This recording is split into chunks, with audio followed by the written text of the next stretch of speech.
Hey guys, welcome back to Smart Buys by Erin. I'm Erin Blasek, your real estate advisor, serving Louisville, Kentucky and the surrounding areas.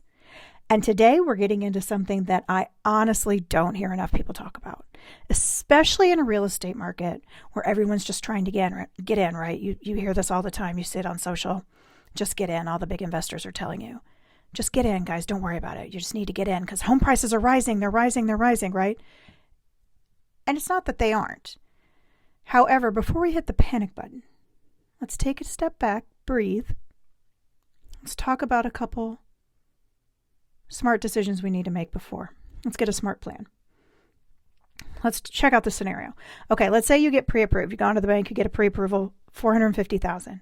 You find a house right at that number. Great neighborhood, big backyard, it checks all the boxes. You buy it 5 years later, you go to sell. You barely get back what you paid for it.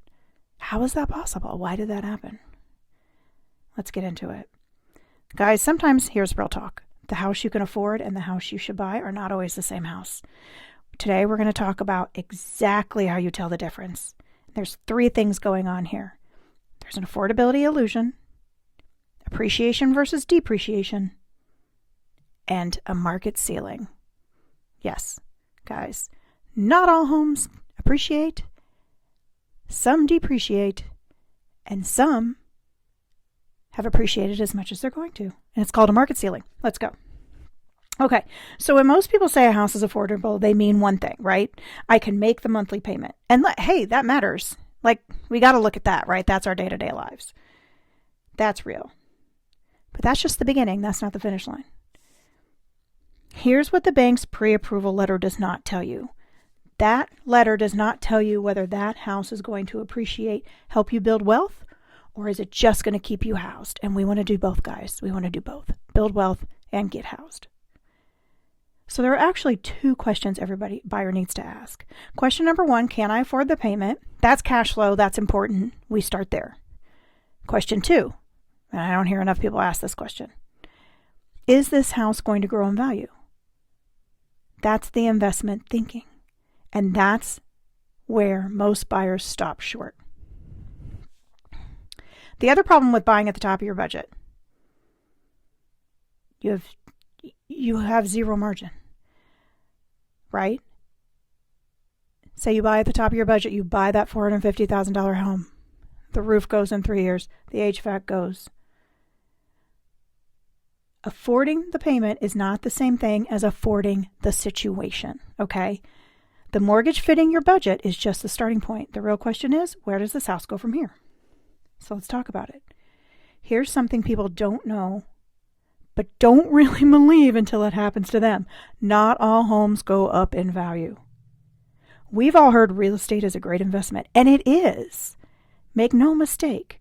But that's a market-wide trend, not a promise on individual homes, not a promise on all individual cities, and not a promise on all neighborhoods. So guys, when you're hearing about the real estate market in the media, they're talking about the overall arching market in the United States. I'm in Louisville, Kentucky. Louisville, Kentucky is not the same as Nashville, Tennessee. It's not the same as New York City. It's not the same as Indianapolis, Indiana. All of those markets are different. And within those markets, neighborhoods are different. Okay? 2 houses, same city, same price, same year. Let's say 2 homeowners. 10 years later, one built serious wealth and the other barely breaks even, and it's not luck. It's what they paid attention to before they signed. Okay? That can actually happen. One, you've got 2 buyers, like I said, same city. One builds wealth, one doesn't. So what drives appreciation? Because that's what's going to drive the wealth. 3 big things. Location desirability, and I've talked about this in other episodes. What defines location desirability? How do you know? Here's how you're going to know. Are people actually competing to live there? Good schools, jobs nearby, walkability, safety, high demand plus limited supply equals rising prices. Simple economics. Neighborhood trajectory. This one is huge. Is the neighborhood on the way up? And by that, I mean in value or on the way down. How do we know?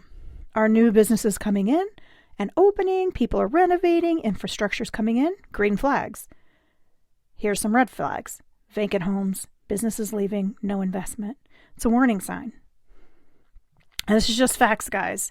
no shade, right, to neighborhoods, but it happens. You've got to protect your money because so many people just see the home and they don't see the location and they end up losing money. A neighborhood on the rise can make a modest home a great investment, and a neighborhood in a declining neighborhood will drag down even the most beautiful home with it. Now here's the math. Let's do a little more math. A $400,000 home appreciating at 2% a year is worth $488,000 in 2 years. I'm sorry, 10 years. 10 years. Roughly $88,000 in equity. That same home at 5% a year, $652,000. That's $252,000 in equity. Same price, same 10 years. $160,000 difference based purely on where you bought and what you bought. Okay? That gap is the difference between a smart buy and just a buy. And here's why I say to hold really a home for a minimum of 5 years. I kind of on 3 because I don't think that's enough time to build equity, especially if you remodel the master bath or you put in a new kitchen. Okay, 5 years. The reason is because buying and selling real estate is expensive. Okay. There are transactions fees. There are closing costs involved. If you're the seller, you're paying an agent. Sometimes you might be paying the buyer's agent, or maybe there's seller's concessions. Maybe you're helping the buyer out with their closing costs. On both sides, this is thousands and thousands of dollars every time you buy and sell a home, right? So those fees add up. That's why I say, you may have only gained $20,000 or $30,000 in 3 years, and you may pay $20,000 or $30,000 to sell that home. So you want to hold 5. Number 3, let's talk about the market ceiling. Okay, this is my favorite part. This is the thing I wish more buyers knew before they fell in love with the listing. Market ceiling. And it's exactly what it sounds like. The price point above which homes sell in a specific neighborhood, the price point above which homes in a specific neighborhood simply don't sell at, if that makes sense. It doesn't matter how beautiful the house is, how much you renovate, what the listing agent says, the neighborhood has a ceiling and the market will not go above it. This happens to a lot of homes that are starting to age in 50 or 60 years. Cities shift, right? What neighborhood was hot 30 years ago isn't today. And they hit a ceiling. They don't necessarily lose value, but they're not quite appreciating at the clip, say, the newest, hottest neighborhood with all the trendy restaurants are. So why does this matter? First, if you're buying near the ceiling, let's say you find a great house in one of these neighborhoods and you're at the top of the market. Your upside's already capped. There's not much room to grow, right? Second, if you over-improve a home in a neighborhood with a low ceiling, you can actually lose money on those improvements. So here's how it plays out. You buy $180,000, spend $380,000 on a home, spend $60,000 on a new kitchen and bath. Now you're in it for $440,000. But the highest home ever sold in that neighborhood is $410,000. Buyers do not care what you spent. They look at every other house on the block and they offer you $405,000 if you're lucky. The market does not care. It does not care. It only cares what the neighborhood supports. So before you buy, look up the highest price sold, not listed, sold. And in that specific neighborhood over the last 12 months, that's your ceiling. Then ask, am I buying near it, below it? Is it rising? Is it flat? If you're well below a rising ceiling, there's room to grow. If you're right up against it, your upside is limited before you even move in. The ceiling isn't about what your home is worth. It's about what the neighborhood is going to allow. And the neighborhood, trust me, always wins. So here's what I want you guys to walk away with today. Buying a home is one of the most exciting things. Trust me, I'm there for it. I couldn't be more thrilled every time we go under a contract. But excitement and strategy are not opposite. The smartest buyers I know feel both. They fall in love with the house and they do the math. So before your next offer, ask yourself 3 things. Is this neighborhood on the way up? Am I buying below the market ceiling? And why would somebody pay more for this house in 7 years? If you could answer those questions confidently, you're in good shape. If not, slow down. That hesitation is information.